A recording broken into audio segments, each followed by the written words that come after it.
Hey everybody, it's Joey. Happy April 1st. It is a Thursday afternoon.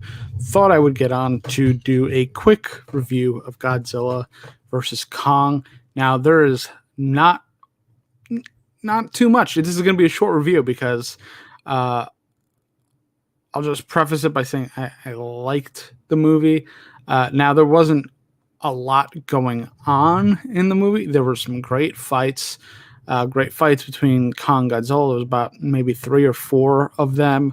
All very well done, all very cinematic and insane, and got a lot of big blows from Godzilla and Kong. But just to get into it a little bit, this movie there was a lot going on, and also not too much.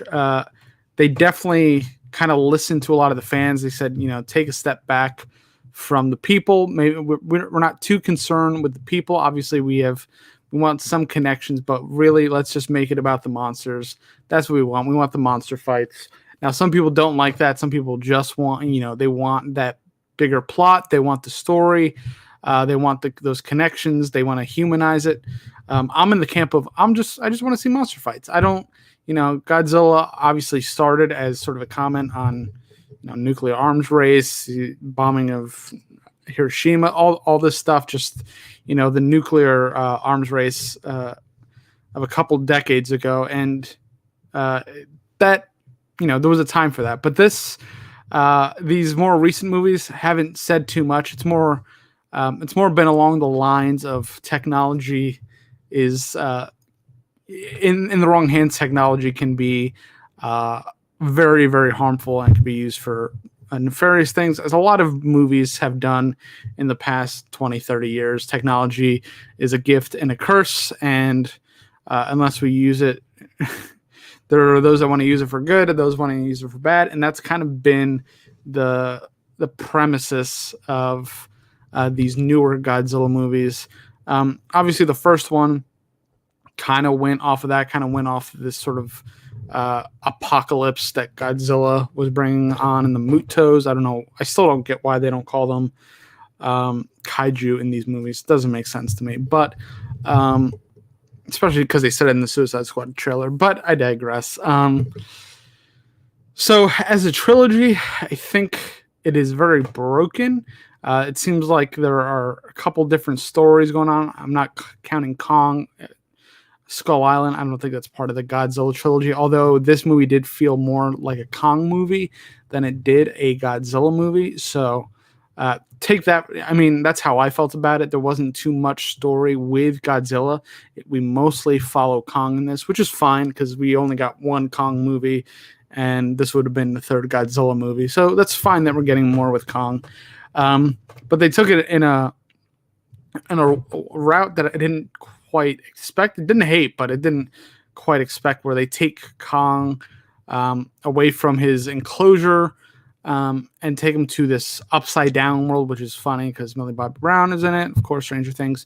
They take him to this upside down world that's like kind of another dimension in the earth, and that's like a land of crazy monsters and lizards and all sorts of stuff. And that is where Kong is king. So we have not called King Kong in this series, but it is implied in this movie that he was king of the monsters here, kind of, along with Godzilla or trading off with Godzilla, or they had a fight once and Kong won that fight, but I don't know, unclear. You kind of get that because Kong has the hammer or the axe with Godzilla's spike in it, when I assume is Godzilla's spike. So you assume that Kong won the earlier fight when they fought many, many years ago. Kong won that fight. That's how I took it. And of course, we're back. The ancient rivalry is still alive. It seems to, neither of them seem to be out to really kill the other. It's just to really F them up and inconvenience them. So again, a lot of the fights were fun. It was fun. I mean, they were, you kind of don't know who to root for because they're both kind of working off their own thing. They're kind of doing their own thing. Godzilla is literally trying to stop this certain technology. Again, this is going to be a spoiler review. Godzilla is literally trying to stop Mechagodzilla from being born. So Godzilla is pissed off. They're all, you're trying to make this monstrosity, not to be funny, this Frankenstein Mechagodzilla, and you need key from this underworld place. I forgot what they called it, for it to reach maximum power. And now King Kong, who's a little bit more warm blooded, I should say, kind of goes along. There's this connection with this little girl, and they kind of get him to go to this other world, where the humans, of course, want to harness this energy for this technology. People, everybody's kind of naive to think what this thing is going to be used for. Some of these people think it's going to actually be used to help protect mankind from these giants, or alphas, I think, as they call them. Which I hate that discussion. Alpha, whatever. I think the writers of this movie also hate that discussion. Judging by the ending, going by the ending. So, we found that King Kong kind of just led them to the water in terms of this energy source, and Godzilla was just pissed. So you're kind of rooting for Kong because he's doing it to protect the little girl and her I guess adopted mother, and a couple of others, other humans that are kind of just being strung along. But Godzilla's like, you're a moron. You led them to the water. You led them to this energy source. You should not let these people near this. Humans are, we're supposed to protect them, but also they're very, they're very wishy-washy. Some of them would just want to destroy things, and some of them are just want to, be at home in time for dinner. So, I mean, there's no clear bad guy between Kong and Godzilla. They kind of have their own motives, and they're not necessarily bad. But in this case, I would say Kong kind of just, again, led them to the water, where Godzilla was trying to stop them. He was taking out cities to do so, but Godzilla was trying to stop this from happening. Mechagodzilla, which turned out not to be a tremendous issue. It definitely didn't feel as I don't know. It didn't feel as evil, and I didn't feel like this kind of looming evil that I felt maybe because I was younger when I watched the original Mechagodzilla movie, or the fight with Mechagodzilla, and I felt like the sequence with Mechagodzilla at the end kind of was pretty short. Obviously, there was you kind of could predict every beat every story beat in this movie. Most people I know had it figured out right away. Like, they're going to fight, but they're not going to really give them a definitive winner. They're gonna, they were pretty much 1-to-1. Like, they fought, one went down, the other one, then they fought again. The other one went down this time, and then when Godzilla fought Mechagodzilla, he was kind of whatever you want to call it, was kind of struggling. Kong stepped in with the Godzilla axe hammer thing and helped demolish Mechagodzilla in no time flat using the help of Godzilla's atomic breath. And that's kind of the movie. You kind of could figure out where the movie's going. I don't know if this movie is supposed to be more for kids. I feel like it is. You're supposed to have, I could see kids having a connection with the little girl connected to Kong. And then you pick your team Kong, Team Godzilla, which in the end didn't totally matter. You're essentially are made to go team both of them. They're both again, like I said, they're both kind of on their own journey, and neither are really necessarily evil or bad. Godzilla's pissed because doesn't want the people to make this robot Godzilla that obviously the guy has more nefarious plans for. So yeah, in conclusion, I liked it. The fights were good. It was predictable. I mean, there's only so many ways you can go. You can't you can't have just them two fight and one of them kill the other. I don't think that would work in the United States. People would be up in arms, especially because Kong is an American kind of character and Godzilla is a Japanese character. I heard there was even plans of having like separate endings, one win in Japan and one win in the US. Although I feel like Godzilla is the more loved character here as well.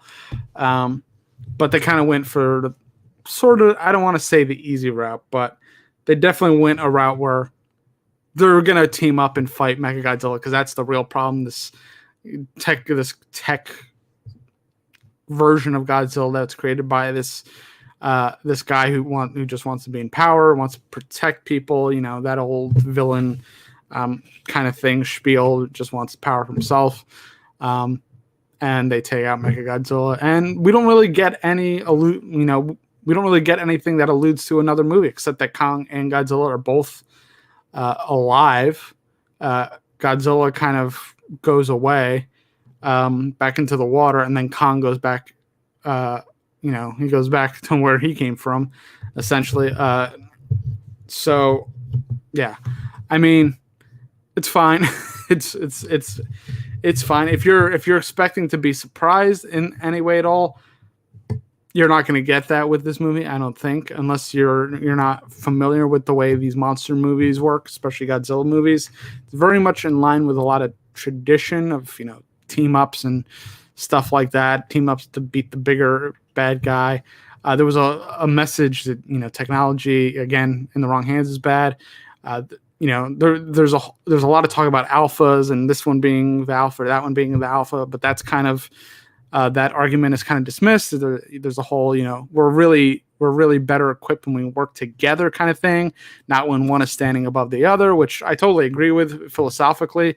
I don't there's when people relate humans to wolves and there has to be an alpha, I just laugh because I think it's silly. I think people more would do better if they kind of liken themselves to ants and they work together and they work, in kind of tribes and work to achieve a common goal. That's when good things happen, instead of, one guy being in charge calling the shots, which I kind of liked with this Godzilla versus Kong. Just I like that message. Just work together instead of one having to beat out the other. Because I don't know. I don't think that sends the right message, especially in today's day and age. We don't need more division. So I think having them team up is just good for now. It's just a good thing to do right now, especially for kids. Instead of seeing the fights and glorifying the fights, hey, we're able to beat the real bad guy when we work together. I think that's the message we need today, which is why I'm glad they didn't. Some people would want a clear winner, but I think for today, I think it works to have them team up to defeat the real bad guys. And I think I'm going to leave it there. So let me know if you guys like Godzilla vs. Kong in the comments below. Wow, I can't talk. Subscribe to the channel if you like to see more videos like this and like to join some conversations. Give the video a like, and see you next time. Thanks for watching.